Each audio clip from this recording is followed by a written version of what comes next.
Bonjour les enfants et bienvenue dans la classe de Paul-Emmanuel. Eh bien aujourd'hui au programme, après nos deux petits rituels de la date et de la météo, aujourd'hui c'est la journée du U, de la voyelle U. Alors on va s'intéresser bien sûr à son écriture. Aujourd'hui on fera quelques devinettes pour trouver des mots où on entend le son de la lettre U. Et puis après, on fera un petit peu de calcul. Aujourd'hui, avec Noisette, on fera, je vous laisse deviner, quelques petites additions. Voilà. Alors, on est parti. Très bien. Allez, on va commencer par faire la date. La date qui nous sert, comme vous le savez, comme on le répète quotidiennement, à nous situer dans le temps. Alors, on va se situer dans le temps. Et on va faire, nous, la date, comme je le dis à chaque fois, du moment présent. Car le présent, c'est maintenant. C'est maintenant. Et la date peut nous servir aussi à nous situer dans le temps, par exemple, sur des événements qui sont passés, sur des choses qui se sont passées avant. Par exemple, quel temps il a fait ce week-end ? Voilà, ce week-end, c'était déjà le passé, samedi et dimanche, quand le temps a été pluvieux. Et puis, la date, ça peut aussi nous servir à nous situer dans le temps futur, donc tout ce qui se passe après. Voilà, vous te dites, oh là là, le maître, il répète tout le temps la même chose, mais je le répète pour que ça rentre bien, que vous ayez bien l'habitude de l'entendre, parce que pour certains, se situer dans le temps à votre âge, ça peut paraître difficile.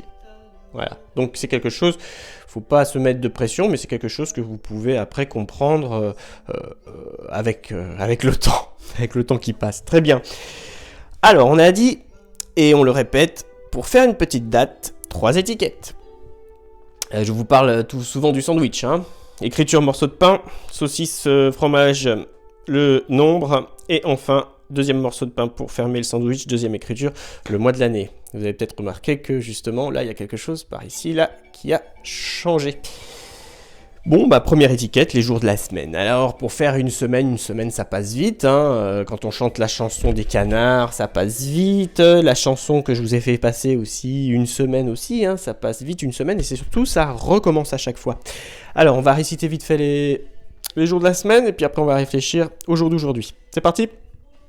Allez, lundi, mardi, mercredi, jeudi, vendredi, samedi, dimanche.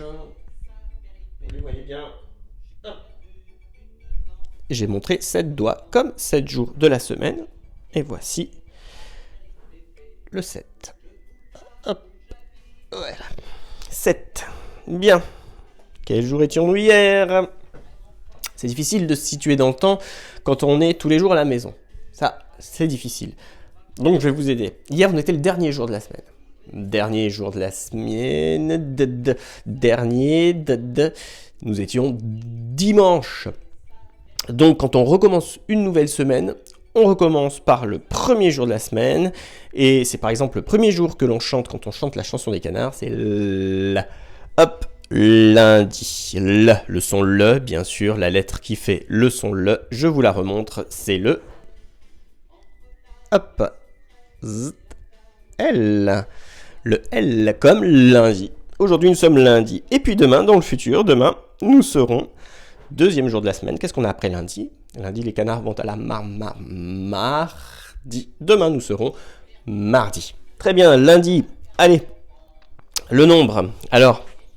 Vendredi, nous avons, même si ce n'était pas un jour travaillé, c'était un jour férié. Férié, ça veut dire que c'est un jour où on ne va pas au travail. Mais on avait changé de mois ce vendredi. Et après le mois d'avril, qu'est-ce qu'on a ? On a le 5e mois. Alors, je ne vais pas parler du mois tout de suite, puisque... Mais là, aujourd'hui, nous sommes le 4. Vendredi, nous étions le 1er. Vendredi 1er, samedi 2, dimanche 3, lundi 4. Aujourd'hui, nous sommes donc le 4. Je remonte le 4. Hop. Voilà. Donc, ça veut dire que sur votre petit calendrier, si vous ne l'avez pas fait, vous pouvez effacer les journées du passé qui sont terminées, c'est-à-dire vendredi 1, samedi 2, dimanche 3, Et c'est tout, parce qu'aujourd'hui, c'est pas terminé. Bon, et vous avez vu, j'ai pas dit vendredi 1er, parce que justement, on va faire notre dernier morceau de pain qui est le mois de l'année. Et j'ai dit tout à l'heure que c'était le 5e maintenant. On a quitté le 4e, c'est terminé, au revoir le mois d'avril. Alors, des mois de l'année, il en faut 12. Premier mois de l'année, janvier. Dernier mois de l'année, le 12e. On l'aime bien, enfin les enfants l'aiment bien, c'est le mois de décembre, parce que c'est le mois où le Père Noël apporte des cadeaux. Ouais. Alors, nous, on en est au 5e. Eh ben, on va aller réciter. Allez. On chante la chanson des mois de l'année rapidement. Janvier, février, mars, avril, mai, juin, juillet, août, septembre, octobre, novembre et décembre. 12 mois dans l'année, ce n'est vraiment pas assez. Pour pouvoir en profiter, il faudrait en rajouter. Alors j'ai dit le 5e, allez on y va. Janvier, février, mars, avril, mai. Eh oui, nous sommes au joli mois de mai. Mai. Vous avez deviné le son?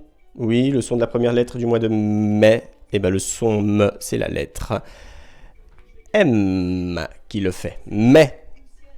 Donc, nous sommes au mois de mai. On va lire la date, puis je vais l'écrire en cursif pour les grands. Vous allez pouvoir vous entraîner à, chez vous, l'écrire en cursive. Aujourd'hui, nous sommes le lundi 4 mai. Allez, je l'écris en cursive.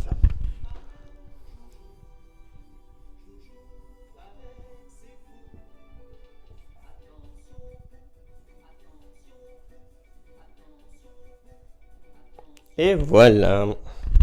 Bon, nous avons fait le rituel de la date. Nous allons passer à la météo. Alors la météo, ça nous sert à savoir quel temps il fait dehors. Lorsqu'on regarde, vous avez l'occasion parfois de regarder la météo à la télévision. Vous avez un homme, une femme qui présente la météo et qui nous montre d'abord sur la carte du pays où on habite le ciel, avec des petits dessins, comme on a en classe. Et là, pour savoir s'il fait chaud ou froid, température, que l'on lit sur le thermomètre. Alors le ciel, aujourd'hui, je regarde par ma fenêtre et qu'est-ce que je vois? Je vois pas de ciel bleu, je vois un ciel gris. Ce qui veut dire que on a la couverture de nuages. Le soleil a pris sa couverture et s'est caché dessous. Il a pris sa couverture, donc le ciel est nuageux. Et ce week-end, donc samedi, dimanche, vous avez pu le remarquer, le ciel était pluvieux, beaucoup d'averses de pluie. Et ça fait du bien à la nature. Les plantes ont besoin de boire beaucoup d'eau au printemps. C'est très important pour pouvoir grandir, faire des fleurs, faire des graines. Comme vous, comme nous, on a besoin de boire de l'eau. Alors, c'est une bonne chose. Et alors, je ne sais pas si le temps va être variable, parce que justement au moment où je dis le temps est nuageux, je vois une petite éclaircie. Une éclaircie, c'est lorsqu'il y a un petit trou dans la couverture de nuages. La couverture nuage, il y a un petit trou qui se fait, et là, des rayons du soleil passent à travers. Et là, il y a une éclaircie, donc peut-être qu'on aura un temps variable, mais je pense qu'il va rester nuageux toute la journée. Allez, je vais regarder la température sur mon thermomètre. On y va.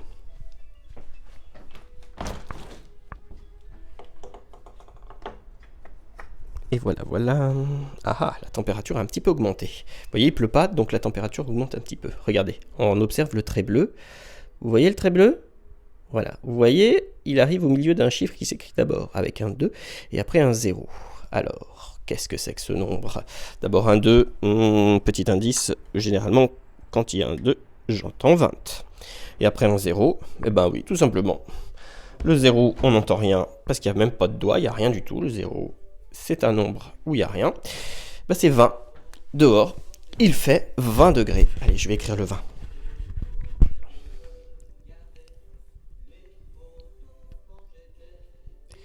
Et voilà, 20 degrés dehors pour la météo. Le temps, le ciel est nuageux et la température est de 20 degrés. Bon, s'il avait plu, si le temps avait été pluvieux, on aurait peut-être eu une température un petit peu plus basse, un petit peu plus fraîche. Parce que la pluie, généralement, ça apporte un petit peu de fraîcheur. Bon, on a fait la date, on a fait la météo, et maintenant, avant de travailler sur l'écriture de la lettre U, puisque c'est la journée du U aujourd'hui, on va réfléchir à son son. Rappelez-vous, le U est une voyelle. Et les voyelles, qu'est-ce qu'elles font comme son? Elles font le même son que leur prénom.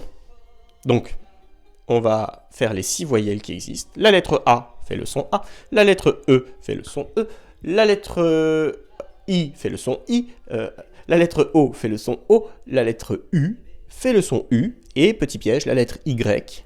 Eh oui, elle est grecque, hein, comme la mythologie, c'est la cousine du I. Le Y, le Y fait le son I comme sa cousine. Donc nous, on s'intéresse à la lettre U, qui comme c'est une voyelle, fait le son U. Alors, on va faire quelques petites devinettes, des devinettes assez simples. Hein.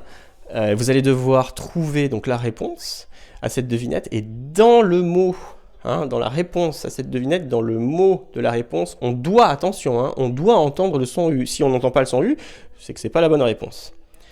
Bon, c'est parti. Alors, je suis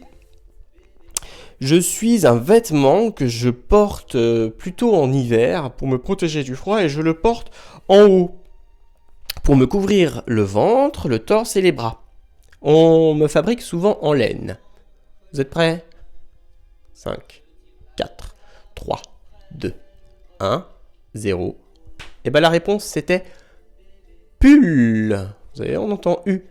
Pull. Deuxième mot. Généralement, je suis faite en savon. Je suis légère, je suis comme un petit ballon et je flotte dans l'air avant de pouf éclater. Qui suis-je ? 5, 4, 3, 2, 1, 0. C'est la bulle. Attention, c'est pas pull, c'est B, avec le son de la lettre B. Bulle, comme une bulle de savon.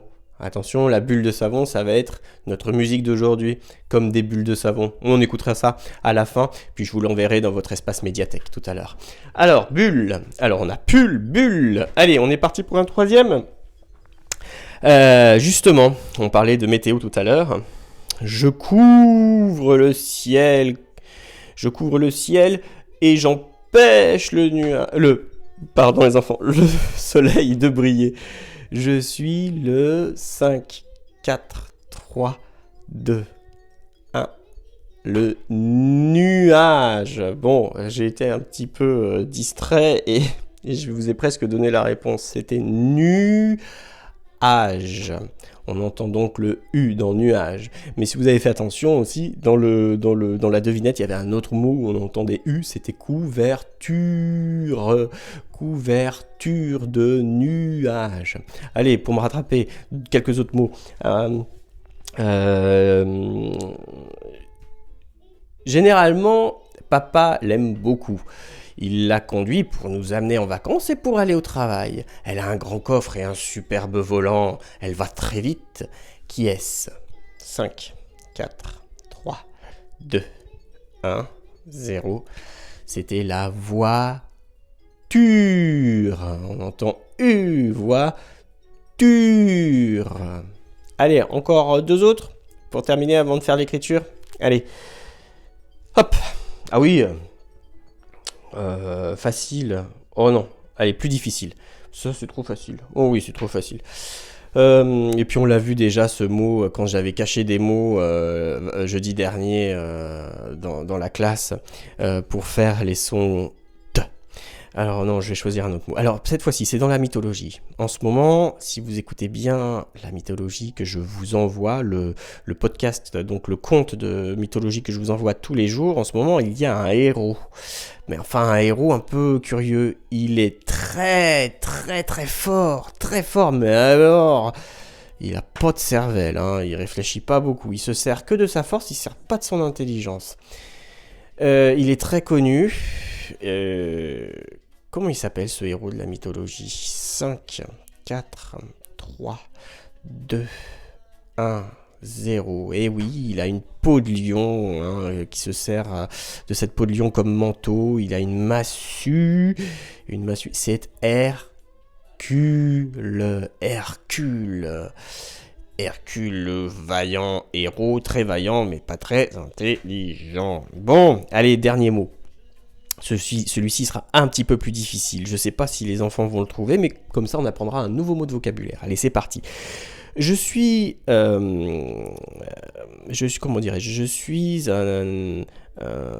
comme un trapéziste, je marche au cirque sur un fil. Et je marche en équilibre sur un fil. Qui suis-je ? 5, 4, 3, 2, 1, 0. Alors, la personne qui au cirque marche fait un numéro en marchant sur un fil en équilibre, et ben c'est le funambule.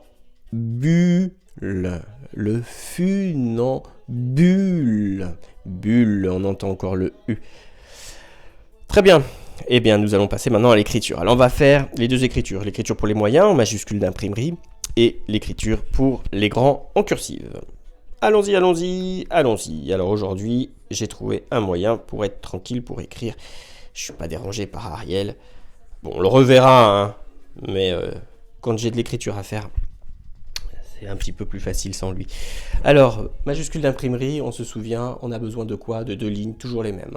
La ligne horizontale du ciel et la ligne horizontale de la terre. C'est parti. Alors, pourquoi horizontale? Vous vous rappelez, à chaque fois je dessine un petit soleil qui se couche. Mais oui, parce qu'on l'appelle cette ligne couchée.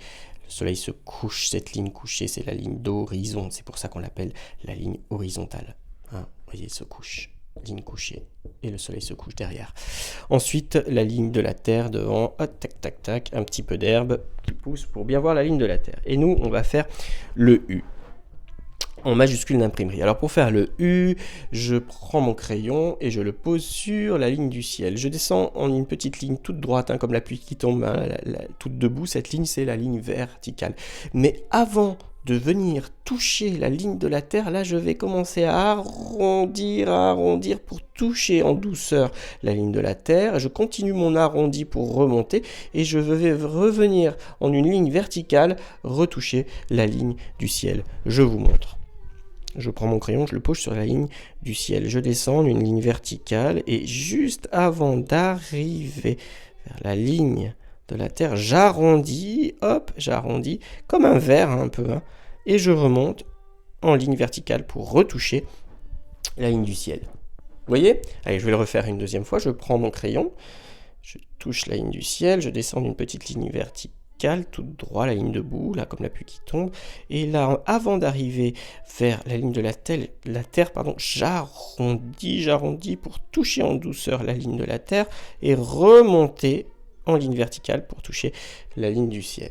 Voilà, vous pouvez imprimer toutes les lettres que je vous ai envoyées en majuscule d'imprimerie. Si vous voulez vous entraîner pour bien les calibrer. Les calibrer, vous vous rappelez, c'est le mot qui veut dire pour les faire toutes pareilles, toutes de la même taille. Alors voici les U en majuscule d'imprimerie. On va passer à la cursive. Les grands, vous êtes prêts? Alors la cursive, la première question qu'on se pose en cursive, c'est de quelle ligne on va avoir besoin pour faire le U, pour savoir si c'est une grande lettre, si c'est une petite lettre ou si c'est une lettre qui va aller chercher le trésor. Eh bien, ça tombe bien aujourd'hui, le U est une petite lettre, la voyelle U est une petite lettre, donc on va avoir besoin pour une petite lettre que de la ligne du ciel et de la ligne de la terre. Ça tombe bien, je vais effacer mes U en majuscule d'imprimerie et j'aurai déjà mes lignes du ciel et de la terre de prêtes. Alors, est-ce que vous vous rappelez du T? Est-ce que vous vous rappelez aussi, par exemple, de la voyelle I? Vous vous rappelez de ce petit secret pour faire un joli I, un joli T en cursive? Eh bien, il faut redescendre, comme je l'explique souvent, sur la même ligne. Ben là, pour le U, c'est pareil. Ça ressemble presque à un double I. Je vous montre. Je prends mon crayon et je le pose sur la ligne de la terre. Et là, on arrondit, comme je fais un petit peu avec le U en majuscule d'imprimerie, j'arrondis et je vais remonter en une ligne verticale et toucher la ligne du ciel. Et là, c'est là, à ce moment-là, que je redescends sur la même ligne. Ça veut dire que quand je vais redescendre, ça ne va pas se voir. Voilà, comme le I, vous voyez? C'est comme si vous faisiez un I, hop, vous arrondissez, vous touchez la ligne de la terre. Et là, on ne s'arrête pas, on fait comme un double I.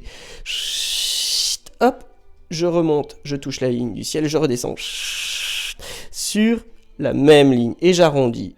Et je retouche la ligne de la terre et je fais, vous voyez, ma petite main qui remonte. Je vous ai expliqué, les petites mains, c'est pour après pouvoir donner la main à d'autres lettres quand on va écrire des mots en entier. Par exemple, quand vous allez écrire lundi en cursive, si vous voulez vous entraîner à la maison, vous allez voir que ici, ça remonte pour pouvoir donner la main au N.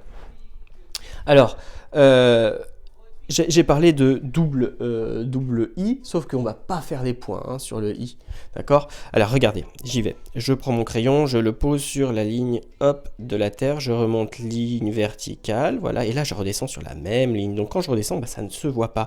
Et là, hop, en arrivant, j'arrondis vers la ligne de la terre, j'arrondis, et là je recommence, je remonte, ça ressemble presque à un U en majuscule d'imprimerie, et je redescends sur la même ligne. Et là, en arrivant en bas, eh bien... Voilà, j'arrondis et je refais une petite main pour pouvoir donner la main aux lettres suivantes. Rappelez-vous, pas de tour Eiffel, hein. Le I en tour Eiffel comme ça, non. Il faut bien redescendre sur la même ligne. Voilà, il est là le secret pour faire un joli U. Hop, je vais recommencer et puis après, on retrouve Noisette. Allez, c'est parti, je commence juste un petit peu au-dessus, là, voilà, de la ligne de la terre, je touche en bas, je touche la ligne de la terre. Allez hop, je remonte tout droit, ligne verticale. Je touche la ligne du ciel et je redescends sur la même ligne. Hop, j'arrive en bas, tac, j'arrondis un petit peu comme si j'avais fait un I, mais j'en fais pas un. Je continue et je recommence la même opération. Tac, ligne verticale qui va toucher la ligne du ciel, je redescends sur la même ligne, et hop, j'arrondis en bas et je fais une petite main. Voilà, pour pouvoir donner la main à de futures lettres qui écriront des mots. Et j'ai là de très beaux U. Alors, pour bien les voir, je vais vous effacer la ligne du ciel. Voilà, je vais vous effacer la ligne du ciel, comme ça on les verra bien mieux. Mes petits U, voilà. Et normalement, ça devrait ressembler à ça. Un joli U. Bien, on va retrouver Noisette. Noisette, où es-tu? Noisette, ouh, mais dis donc, mais tu es perché. Ah, bonjour mon petit Noisette.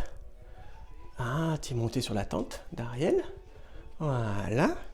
Ouh, regardez qui est là. Bonjour Noisette. Bonjour. Oh, qu'il est mignon, je parie que tu nous as ramené des noix et des noisettes pour compter. Est-ce que j'ai raison?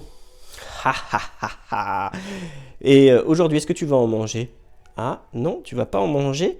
Qu'est-ce qu'on va faire alors si on va pas en manger, on va pas en retirer, on va pas faire de soustraction alors? Eh ben non, on va pas faire. On va en rajouter, donc on va faire des additions? Ah oui, on va en rajouter. Très bien. Est-ce que ça va être un petit peu difficile pour les moyens? Non, allez, on va les encourager les moyens. Et pour les grands, ça va être difficile. Dis donc, t'es un coquin. Hein. Bon, je vais te laisser aujourd'hui juste sous le tableau pour surveiller, d'accord? Ariel n'est pas là, donc tu pourras rester tranquille. Hop. Enfin, on sait jamais. Quand on parle du loup, des fois, on le voit arriver.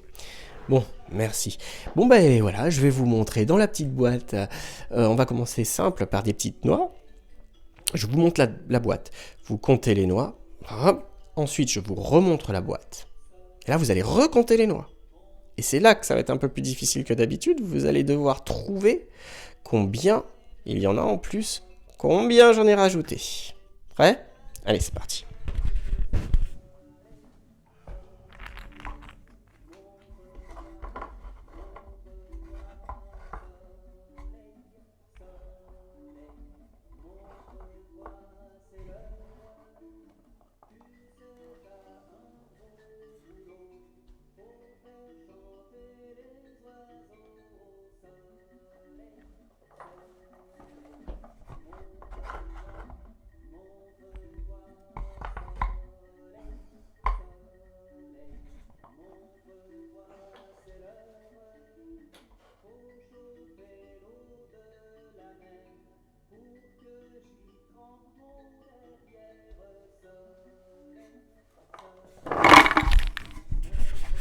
Alors, est-ce que vous avez bien observé? Est-ce que vous avez eu le temps de comparer? Comparer, c'est regarder d'un côté, regarder de l'autre côté et voir la différence qu'il y a entre les deux. C'est justement ce qu'on doit trouver, combien j'en ai rajouté. Alors la première fois, combien j'en ai mis? La première fois, j'ai mis 5 noix. Combien y en avait-il la deuxième fois? Alors, je vous montre simplement.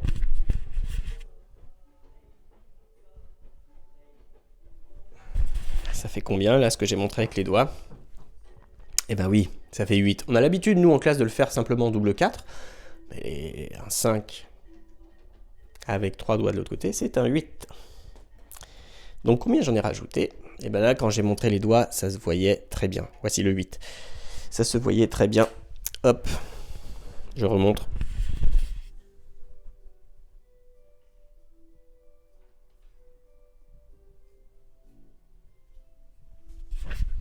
Et oui, j'en ai rajouté 3.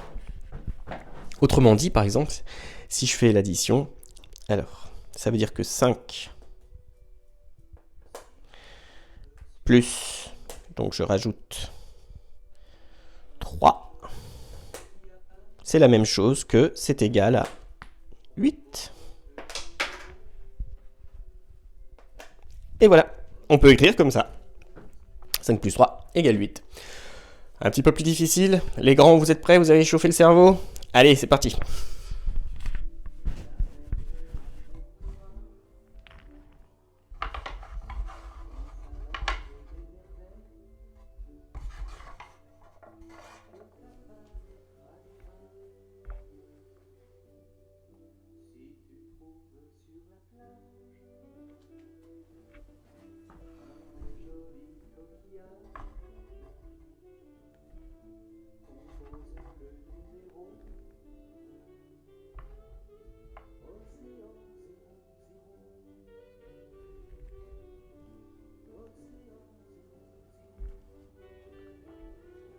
Ah ah.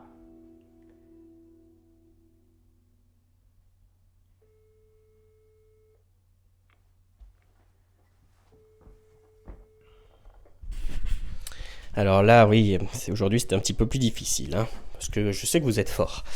Donc il faut quand même élever le niveau un petit peu pour vous forcer un peu à réfléchir. Bon, combien il y en avait la première fois?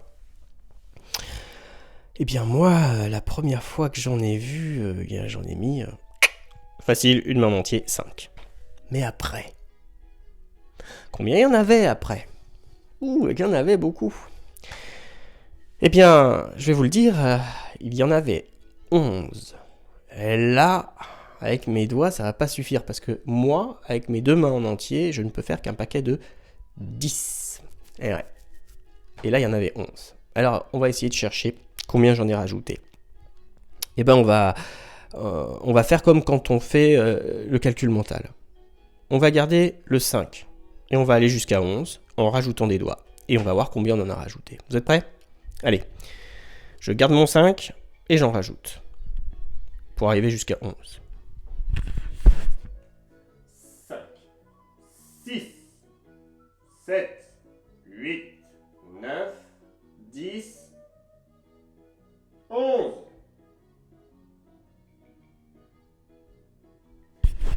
Donc combien j'en avais rajouté? Eh bien j'en avais rajouté 6. Donc, si je prends 5 et que je rajoute 6, ça fait la même chose que c'est égal à, hop,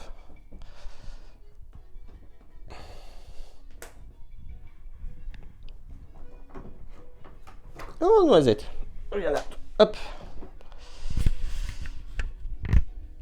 tiens, tu regardes? Et oui, 11. Et ce nombre 11 s'écrit d'abord avec un 1 et après avec un 1. Alors pourquoi d'abord avec un 1 et après avec un 1? Parce que le premier 1, le petit chiffre qui est à gauche, je vous le dis, je vous le répète souvent, c'est le paquet de 10, c'est la dizaine. Donc pour faire 11, un paquet de 10,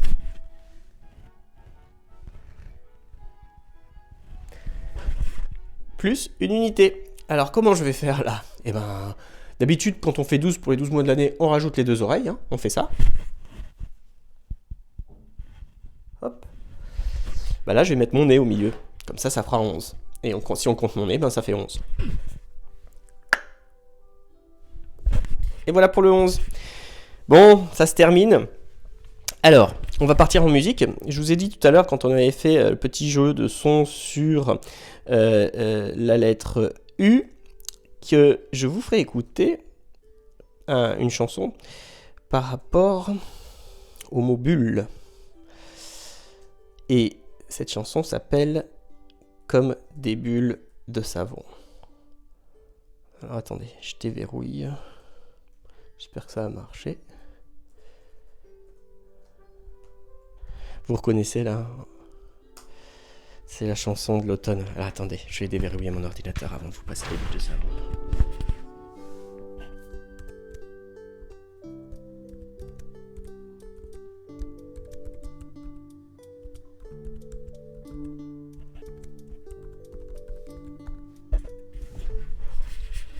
C'est parti.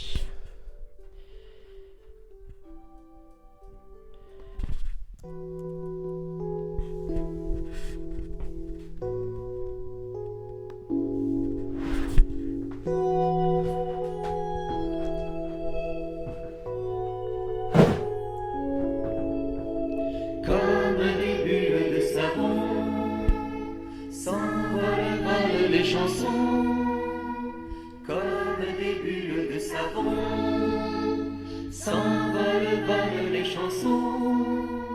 Trois petits mots qui font joujou, trois petits mots de rien du tout, sur tes lèvres, comme des bulles de savon. S'envolent les chansons, comme des bulles de savon. S'envolent les chansons, trois petites notes toutes bêtes, trois petites notes qui s'arrêtent dans ta tête, comme des bulles de savon. S'envolent les chansons,